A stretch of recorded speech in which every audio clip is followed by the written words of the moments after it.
Shalom semua, selamat pagi teman-teman. Hari ini kita kembali untuk ibadah. Mari teman-teman kita mau sama-sama puji Tuhan, kita mau sama-sama sembah Dia.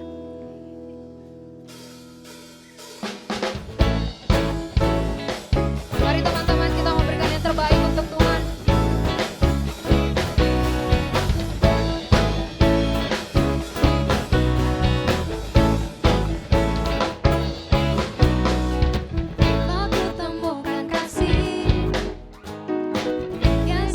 Tiada pernah berubah, hanya di dalam-Mu Yesus.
bersamaku di setiap musim hidupku. Tak pernah kau biarkan ku sendiri.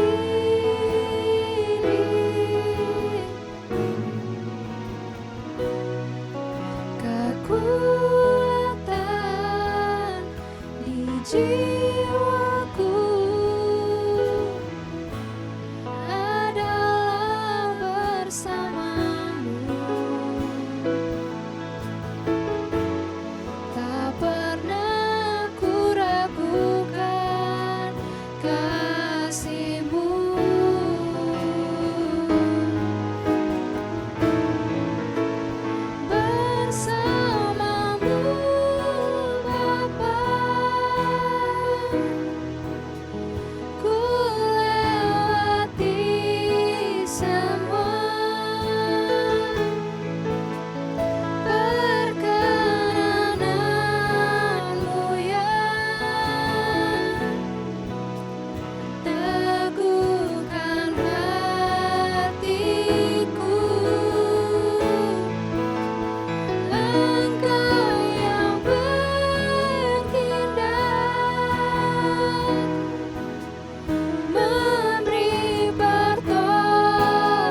sungguh bersyukur Tuhan untuk kasih-Mu Tuhan atas setiap kami Tuhan. Hanya padamu saja Tuhan kami boleh berseru Tuhan, kami boleh meminta tolong Tuhan, kami boleh berharap Tuhan, kami boleh berserah Tuhan. Tuhan kalau hari ini Tuhan Kau berikan kesediaan bagi kami Tuhan, kami sungguh bersyukur Tuhan untuk boleh bisa ibadah lagi bersama dengan Kau Tuhan. Kalau sebentar Tuhan kami mau dengarkan firman-Mu Tuhan, kami mau duduk diam Tuhan, berikan hati kami dan sikap kami yang terbaik untuk dengarkan firman-Mu Tuhan. Berkati pembicara, pimpin hatinya Tuhan, biar apa yang keluar dari mulutnya Tuhan semua boleh berguna untuk setiap kami Tuhan. Kami boleh menjadi melakukannya juga Tuhan. Kami mau serahkan Tuhan firman Tuhan dalam tangan-Mu Tuhan, dalam nama Tuhan Yesus, haleluya, amin.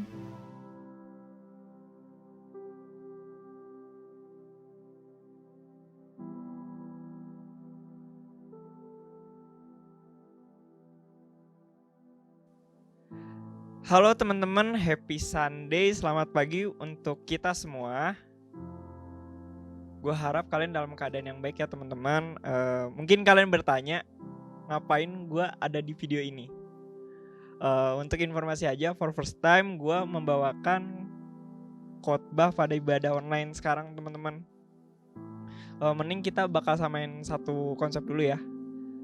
Apa yang gue bakal share ke kalian, jangan fokus ke guanya, jangan fokus sama orang yang bakal ngebawain firman Tuhan, tapi fokus sama firman Tuhan itu sendiri teman-teman. Oke? Pada pagi hari ini gue bakal membawakan sebuah tema yang sangat mendasar, tapi menurut gue sangat penting sih. Kalau minggu lalu kemarin Ko Azel itu udah ngebawain materi tentang mau diajar. Nah kalau pada hari ini gue bakal membawakan materi tentang mau belajar. Sebelumnya gue mau nanya nih sama kalian teman-teman. Menurut kalian kalau kalian udah dengar kata-kata belajar, apa sih yang ada di otak kalian? Aduh kok ya Sa, kalau misalnya udah dengar kata belajar tuh pasti udah identik sama buku, udah sama catatan lah, apalah yang hal-hal yang bikin malesin banget gitu. Ya malesin gitu kan juga penting gitu. Nah gue dapat satu kutipan dari seorang penulis buku asal Indonesia, namanya Tursan Hakim. Itu salah satu penulis buku yang mungkin gak terlalu terkenal, tapi buku-bukunya sangat bagus untuk jadiin referensi buat hal-hal seperti ini. Dia tuh bikin definisi kata belajar. Kalau menurut dia, belajar merupakan suatu proses perubahan di dalam kepribadian manusia. Dan perubahan tersebut ditampilkan dalam bentuk peningkatan kualitas atau kuantitas tingkah laku seperti peningkatan kecakapan, pengetahuan, sikap, kebiasaan, dan lain-lain. Ngerti nggak? Nih, gue simpulin ya. Jadi sebenarnya intinya tuh, kalau gue simpulin, belajar itu adalah sebuah proses yang kita lakukan untuk mengupgrade diri teman-teman.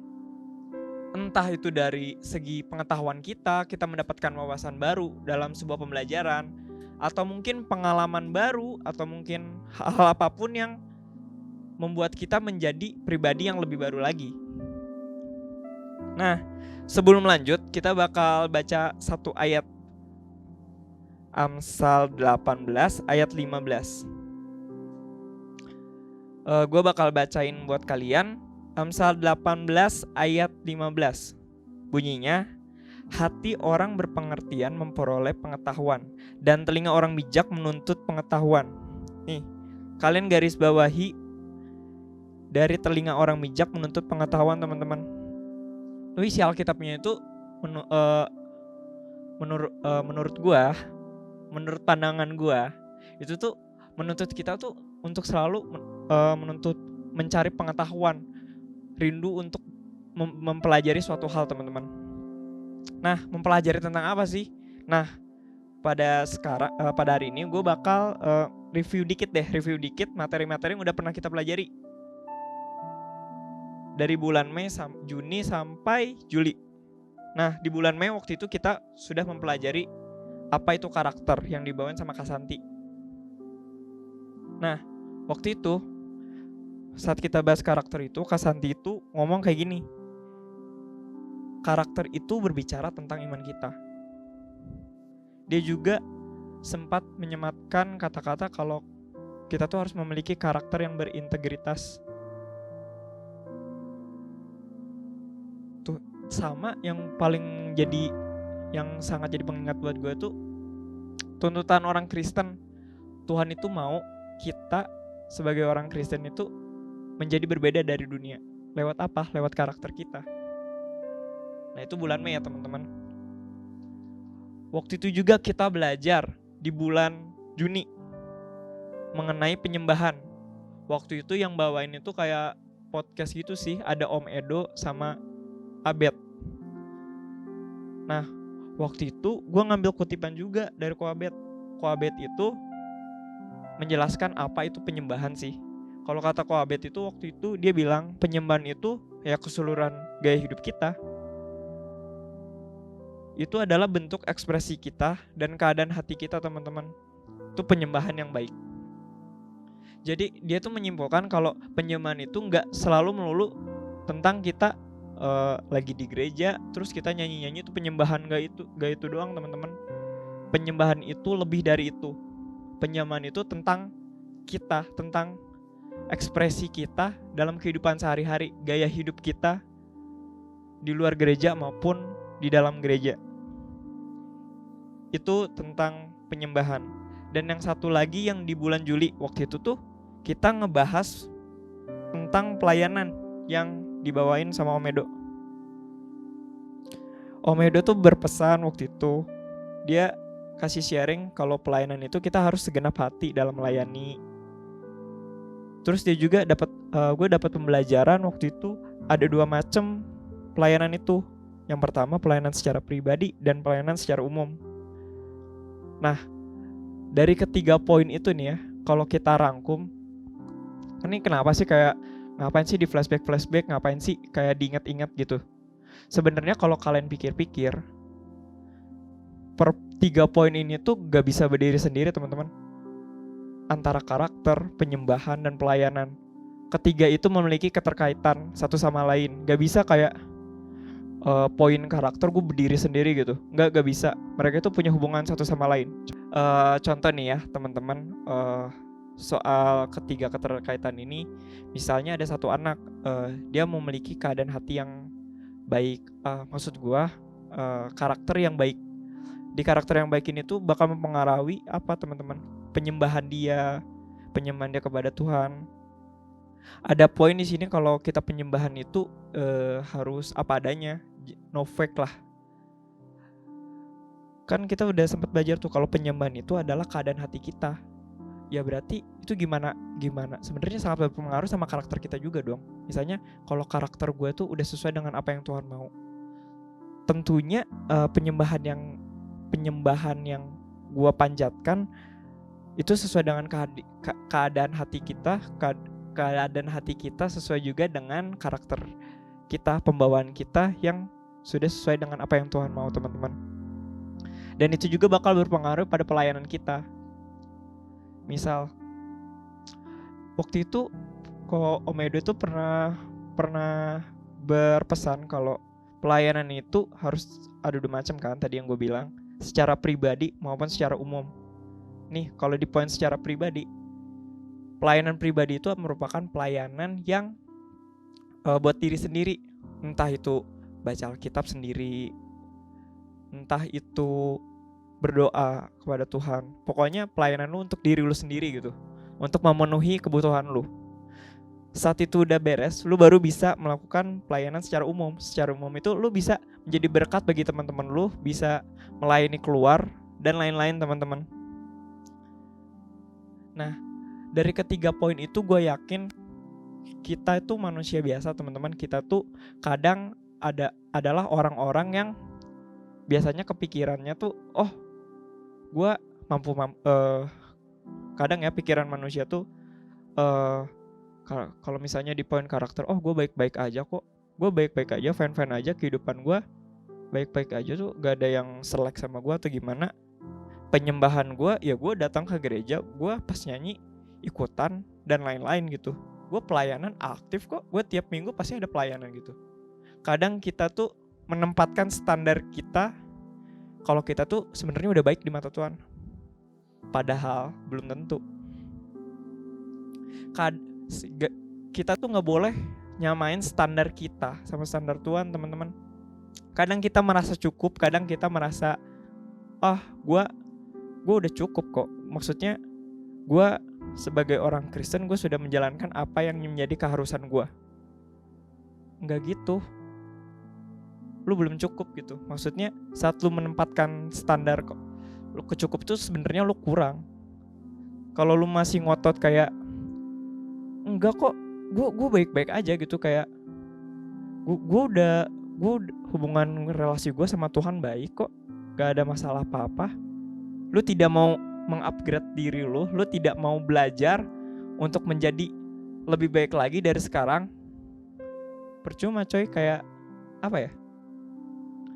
Lu jadinya bebal gitu. Lu gak mau melakukan, tidak mau belajar lebih lagi Tuhan, teman-teman. Ibaratnya tuh kayak gini, lu tuh belajar gak ada batasan. Lu belajar tuh gak ada maksimum level lu. Gue misalnya udah di level segini, udah cukup lah, gue gak butuh belajar lagi. Enggak. Belajar itu terus menerus. Belajar itu gak ada batas waktunya, teman-teman. Ilmu tuh bisa aja ada terus. Gak bisa kayak udah cukup kok, gue udah merasa cukup. Gak bisa gitu, teman-teman. Lu bakal ketinggalan, lu bakal kekurangan lah, bisa dibilang seperti itu. Nah, dari ketiga poin ini kayak gue harapin banget sih kita belajar menjadi lebih baik lagi dari segi karakter kita. Misalkan kita belajar mengenai karakter kita. Contoh, gue adalah pribadi yang sangat pemarah, bisa dibilang. Misalkan gue pemarah, gue terlalu ambisius sampai kalau misalnya hal yang tidak mampu gue capai itu kayak jatuhnya tuh kayak kesel, kayak gue marah banget, kayak gue menolak keadaan itu gitu. Padahal itu nggak baik kan. Gue berusaha gue tuh berusaha, masih belajar sih. Gue berusaha untuk menjadi pribadi yang lebih baik lagi. Semisal gue mau meredam emosi gue mau memiliki karakter yang lebih baik lagi. Karena seperti yang Kak Santi bilang waktu itu, karakter itu adalah cerminan iman kita. Orang lain itu karakter kita itu ngelihat cerminan iman kita, teman-teman. Jadi gimana caranya kalau lu mau memberkati orang lain, lu mau gue pengen jadi berkat orang lain, gue mau memberkati banyak orang gitu. Tapi kita di urusan diri sendiri aja, mengenai karakter aja masih kurang gitu. Masih belum sesuai dengan standar Tuhan, yaitu berbeda dengan dunia. Sama halnya seperti penyembahan juga. Karakter, penyembahan maupun pelayanan itu saling berhubungan. Nah, jadi denger ya. Kadang-kadang kalau orang itu misalkan kalau misalnya ya udah gue misalnya mau belajar, tapi kadang-kadang ada rasa di mana kita gue nggak bisa, kayaknya gue nggak perlu deh, gue kayak nggak perlu karena kayaknya kalau gue belajar otak gue nggak nyampe, gue merasa tidak mampu untuk mempelajari semua itu. Hilangkan mindset itu, teman-teman. Jangan pernah punya mindset kayak gitu. Karena sebenarnya kalau misalnya gue bikin beberapa poin, saat lu mau memulai sesuatu, saat lu ingin mempelajari sesuatu tuh biasanya harus dimotivasiin dulu dari beberapa poin. Misal pertama, minimal lu harus ada kemauan dulu, teman-teman. Ya lu gimana ceritanya lu mau belajar tapi lu tidak ada kemauan untuk mempelajari hal itu. Nah, biasanya juga nih ya, fun fact aja buat contoh kasusnya, biasanya kalau misalnya orang mencintai suatu hal, dia bakal mempelajari hal tersebut. Misal, gue suka sama cewek, misal ya, wah gila cantik, wah gila mantep banget sih nih. Gue pengen mempelajari dia, apa yang dia suka, apa yang dia nggak suka, dia suka warna apa misalnya, dia suka makan apa gitu. Gue bakal pelajari sedemikian rupa. Karena apa? Karena gue cinta sama dia, karena gue suka sama dia, karena gue tertarik sama dia. Itu yang membuat gue punya motivasi untuk mau belajar tentang dia. Sama halnya tentang karakter kita, sama halnya tentang penyembahan kita dan pelayanan kita. Tujuannya cuma satu. Lu cinta Tuhan Yesus gak sih? Saat lu cinta sama Tuhan Yesus, saat lu memiliki rasa sayang sama Tuhan, lu pasti bakal mau melakukan suatu hal supaya Tuhan senang. Dengan cara apa? Belajar apa yang dia mau. Mengenai karakter kita harus menjadi berbeda dari dunia. Jadi terang di tengah-tengah gelapnya dunia, teman-teman. Tentang penyembahan kita juga, Tuhan mau penyembahan kita tuh bukan penyembahan yang dibikin-bikin. Tuhan mau, kalau kata Ko Abed itu waktu itu, penyembahan yang gak palsu, apa adanya dari kita. Dan soal pelayanan juga, kita juga harus menjadi berkat, harus belajar. Kayak di sini gue speak up buat pertama kalinya sharing tentang pembelajaran ini. Sebenarnya gue gak berani, tapi gue mau gitu karena gue sayang sama Tuhan, karena gue pengen memperoleh pembelajaran baru. Biar apa? Biar karakter gue berkembang, pelayanan gue bisa lebih berkembang lagi, penyembahan gue juga bisa berkembang lagi dari sebelumnya.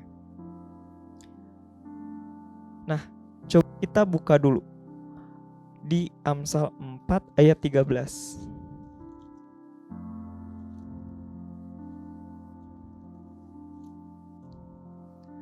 Amsal 4 ayat 13 gue bacain ya. Berpeganglah pada didikan, janganlah melepaskannya. Peliharalah dia karena dialah hidupmu. Hidup kita jangan disia-siain, teman-teman. Hidup kita harus terus berproses pada apa yang namanya pembelajaran. Kita harus punya rasa keinginan, kita harus punya komitmen saat kita ingin mengupgrade diri kita.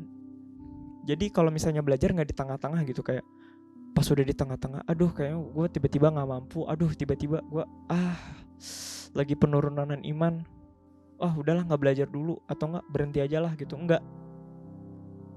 Nah, dan lucunya gue sempat mengalami hal ini. Kayak gue mengalami penurunan iman, gue jadi jarang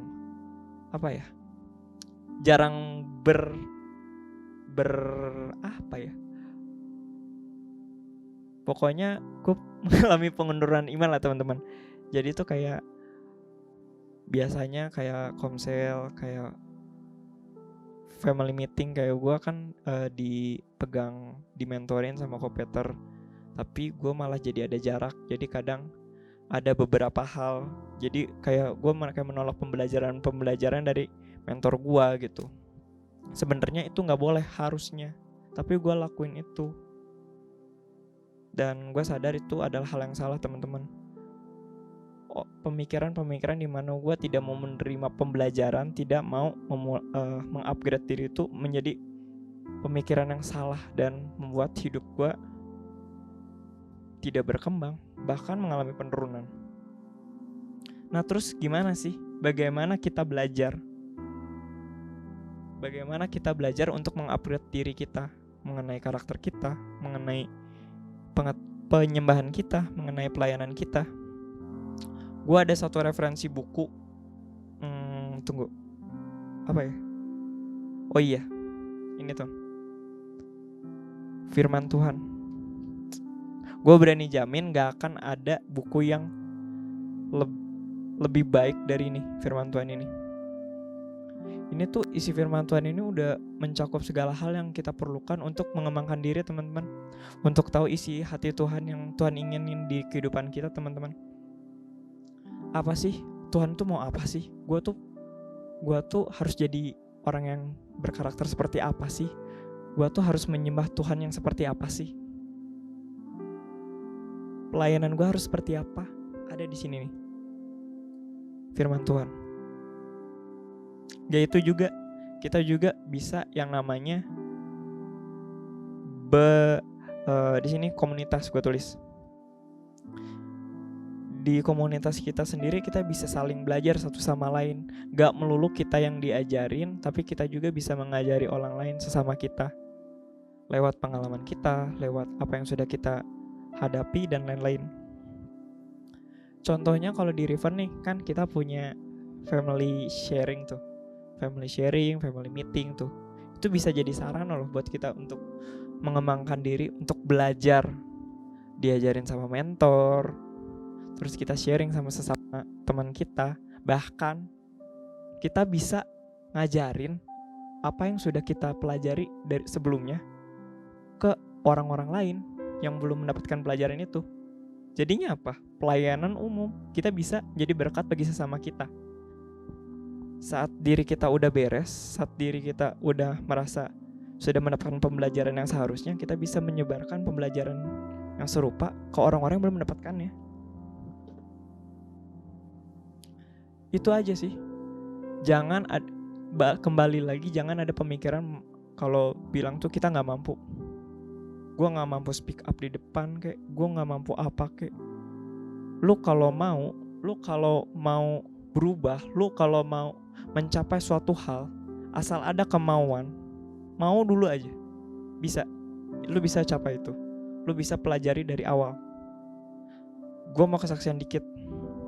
Jadi di kampus gue tuh, gue adalah orang, kalau di gereja ya, gue kayak cuma pelayanan tuh kalau di umum gue cuma megang kamera, record, habis itu beres record ya udah gitu, ya cuma gitu-gitu doang.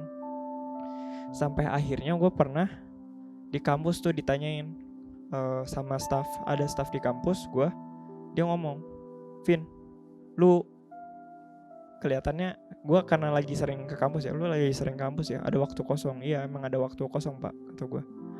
Lu mau nggak kalau misalnya jadi tim project video maker gitu buat testimoni kampus. Terus gue tanya kan, pekerjaannya apa aja pak? Kita mulai dari ngerekam. Lu bisa ngerekam kan? Oh iya pak, saya udah biasa megang kamera, gue bilang. Terus kita juga bakal bertanggung jawab dalam editing segala macem, kata dia. Nah maksudnya waktu itu gue tanya, editing kayak editing video pak, kayak pakai Adobe Premiere Pro dan segalanya. Iya, kata dia. Cuma gue bilang waktu itu, Pak, saya istilahnya tuh masih nol. Gue belum pernah yang namanya megang Premiere Pro waktu itu.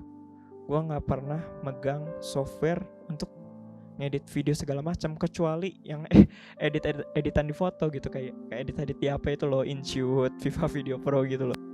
Kalau gitu gue bisa, tapi ini gue harus pakai standar kampus, gue harus pakai Premiere Pro, dan gue nggak pernah megang itu sama sekali. Gue buta.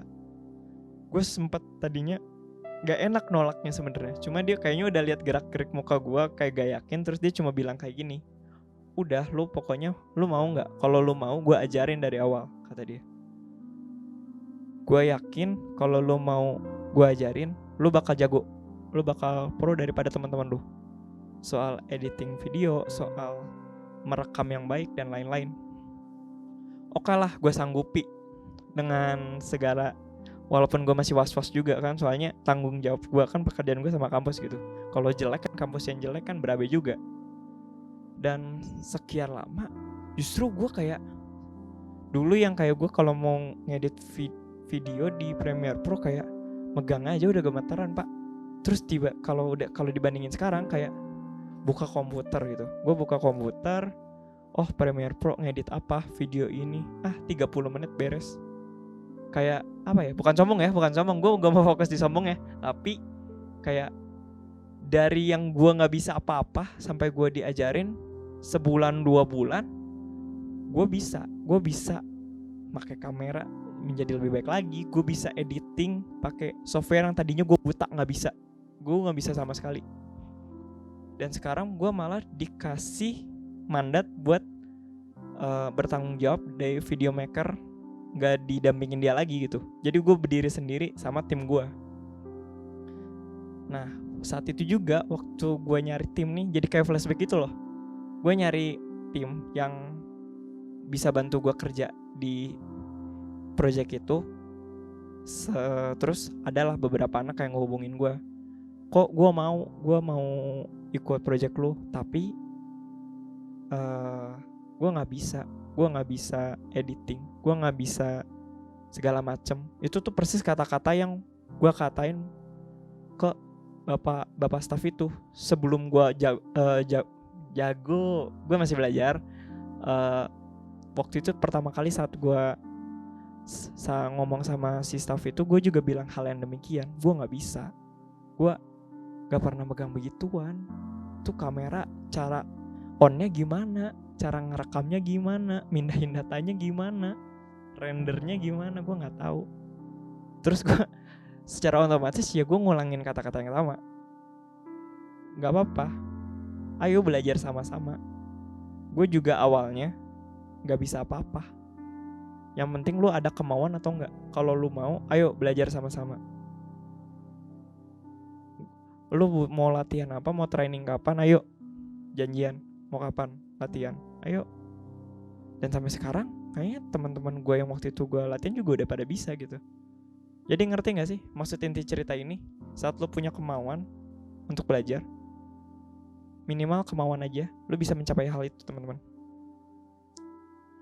Lu mau belajar, gue sangkutin lagi ke materi kita hari ini, mau belajar untuk memperdalami karakter yang Tuhan mau, tentang penyembahan yang baik di mata Tuhan, tentang pelayanan-pelayanan yang baik juga. Itu lu bisa lu pelajari lewat apa? Firman Tuhan. Baca firman Tuhan. Aba mau solo, mau sendiri, aba sendiri atau enggak sama teman-teman, bisa. Lu sharing apa yang lu dapat. Lu saling memberkati lewat sharing itu. Lu juga bisa sharing ke mentor-mentor lu kalau lu gak ngerti misalnya. Dan akhirnya lu punya pengalaman, lu secara gak sadar sudah mengupgrade diri. Karena yang Tuhan lihat itu bukan lu endingnya di mana, teman-teman. Yang Tuhan lihat itu proses lu setiap harinya, perkembangan lu.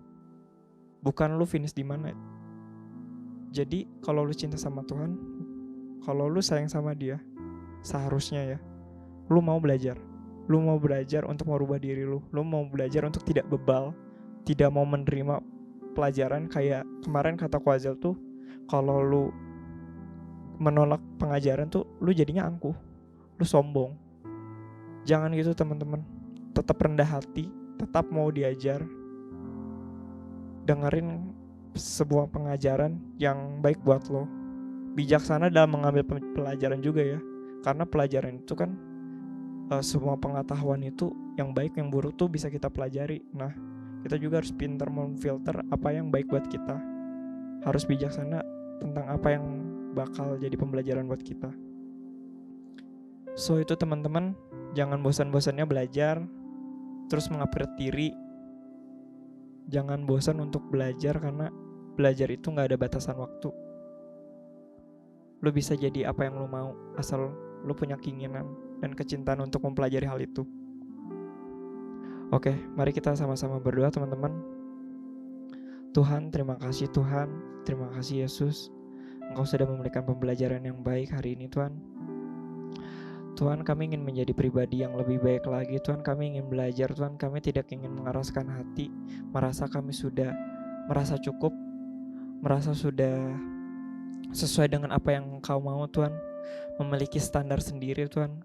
Tuhan, kita gak mau itu, Tuhan. Kita mau menjadi pribadi yang rendah hati, yang mau terus mengupgrade diri, yang mau terus belajar mengenai karakter kami, Tuhan, mengenai penyembahan yang baik untuk-Mu, Tuhan, mengenai pelayanan kami kepada diri kami sendiri atau kepada sesama kami, Tuhan. Kami gak mau berhenti belajar. Kami mau terus belajar karena tujuan kami di sini, Tuhan, bukan untuk kemegahan diri kami, Tuhan, bukan untuk sombong-sombongan kita yang udah paling sering belajar, kita yang udah paling pro, tapi semua ini hanya untuk-Mu, Tuhan. Hanya untuk menyenangkan hati-Mu, Tuhan. Rasa syukur kami, rasa cinta kami kepadamu, Tuhan, kami lampiaskan untuk mengupgrade diri, Tuhan. Kami upgrade diri terus menerus supaya nama-Mu dipermuliakan, ya Tuhan. Terima kasih Tuhan, terima kasih Yesus, terima kasih Roh Kudus. Terima kasih untuk firman Tuhan yang sangat menyentuh, menjadi rema buat kami Tuhan. Hanya di dalam nama-Mu kami berdoa dan mengucap syukur. Haleluya. Amin.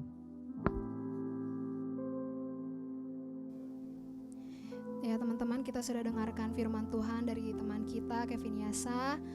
Sekarang kita mau tutup ibadah kita. Mari kita mau sama-sama nyanyi.